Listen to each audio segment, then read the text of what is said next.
Did you know that the ethical debates happening in today's boardrooms are almost identical to conversations philosophers were having over 2,000 years ago? The names have changed, the technology has changed, but the core questions, what is right, what is fair, what do we owe each other, those have barely moved at all. Welcome back. In this video, we are going to trace the entire history of business ethics from ancient Greece all the way to the modern era. By the end, you will understand where our ethical frameworks actually come from, why they still matter in business today, and how each major philosophical tradition shapes the way real companies and real leaders make decisions. Let's get into it. Section 1. Ancient Foundations, Greek Philosophy and Virtue. Everything starts with the ancient Greeks. Around 400 BCE, philosophers like Socrates, Plato, and Aristotle were wrestling with a deceptively simple question. What does it mean to live a good life? Aristotle took this question and turned it into a full system. He called it virtue ethics. The core idea is that being a good person is not about following a rulebook. It is about developing certain character traits, virtues like courage, honesty, generosity, and justice. If you build those traits into who you are, good actions follow naturally. Now here is where business comes in. Aristotle talked a lot about economic life. He believed that commerce done for the common good was perfectly honorable. But commerce done purely for personal greed, what he called unnatural wealth accumulation, was morally problematic. Sound familiar?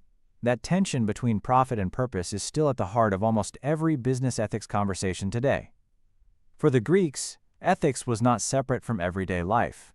It was woven into everything, including how you traded, how you treated workers, and how you contributed to your community. So if the Greeks gave us this rich foundation, why did things get so complicated later? That brings us to the next chapter in the story. Section 2. The Middle Ages and Religious Ethics. For over 1,000 years after the fall of Rome, ethical thinking in the Western world was dominated by religious institutions, primarily the Christian Church. The central figure here is Thomas Aquinas, writing in the 13th century. Aquinas did something remarkable.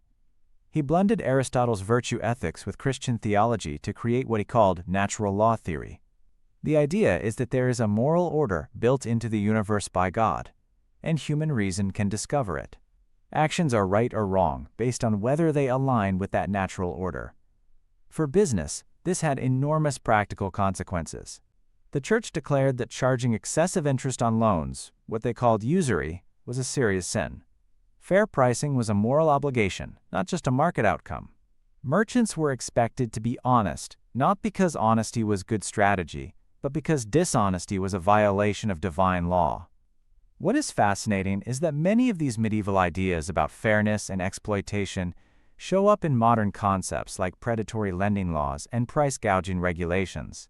The packaging is different, but the moral instinct is the same. But then something happened that turned the whole ethical world upside down. The Renaissance arrived, and thinkers started asking whether we even need religion to figure out right and wrong. Section 3. The Enlightenment and Rational Ethics. The 17th and 18th centuries produced some of the most influential ethical thinkers in history.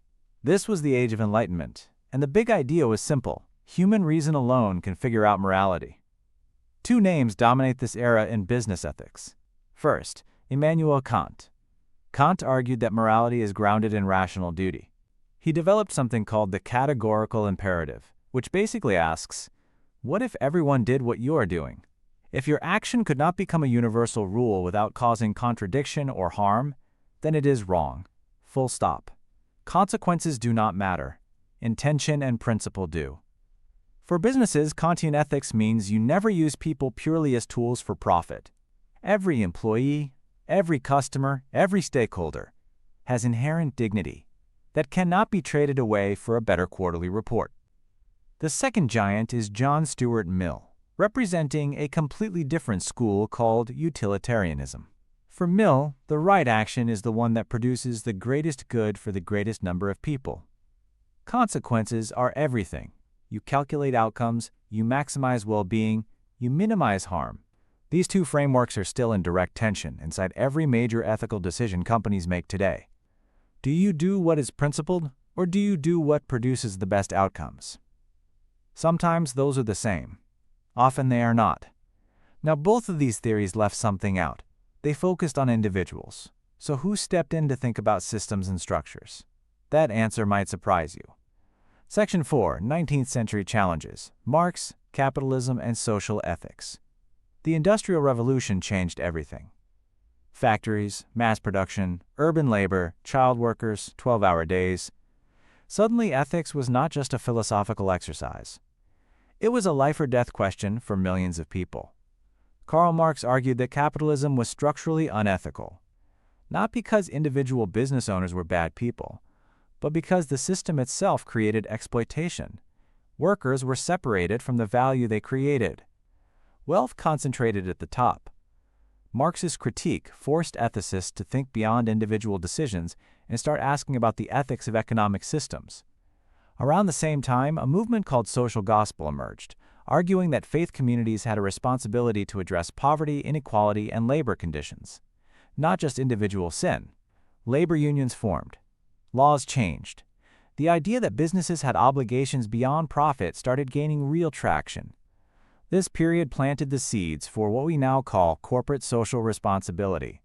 The argument that companies owe something to workers, communities, and society is not a modern invention. It was forged in the fires of the Industrial Revolution. But how did all of this historical thinking get organized into the formal field of business ethics that exists today? That is where our final section comes in. Section 5. Modern business ethics as a formal discipline.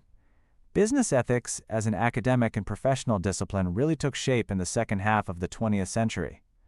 The 1970s and 80s brought a wave of corporate scandals, environmental disasters, and consumer protection movements that made it impossible for businesses to ignore ethics any longer. Universities started creating dedicated ethics courses. Companies started hiring ethics officers. Professional codes of conduct became standard. Thinkers like Milton Friedman argued that a company's only ethical obligation is to make profit for shareholders within legal boundaries.